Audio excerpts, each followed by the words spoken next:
baking needs to be seasoned just as much as savory food is. And when I'm talking about seasoning, I'm talking, not just about sugar, but obviously salt, and obviously sourness, bitterness. I think that, a great pastry isn't just sweet. And actually, sweet isn't really a flavor. And something like sugar actually has the effect of like dulling our perception of an ingredient. Like if a jam is too sweet, you're like, this tastes flat. Like it doesn't taste vibrant. It doesn't taste like juicy and full and bright. Like, but you add a little lemon juice and you're like, oh, this tastes incredible now. So I think like, if we're thinking about like seasoning our pastries and our baked goods and kind of thinking about salt as something to kind of like draw out flavor from sweet ingredients, acid as something again to like draw out and build more flavor, then that's how we're gonna get things that are like irresistible and dynamic and feel different than just, sweet. This is something coming out of my restaurant years where often it's the pastry side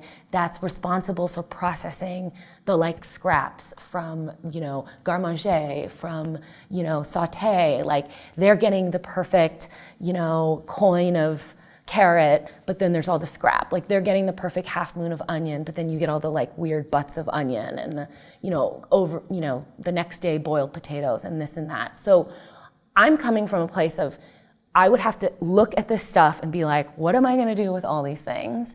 And then be like, okay, let's, process these woody herb bits into like, salsa verde that can go on the bottom of a savory tart. Like let's, crumble this cooked potato into a focaccia dough. Like let's use this lemon syrup into a buttercream. I think like that is such a fun exercise for me, which is, there's no better feeling than when you're like, wow, I made something from that and it's actually feels spectacular, it feels special, and I managed to like clean out my fridge.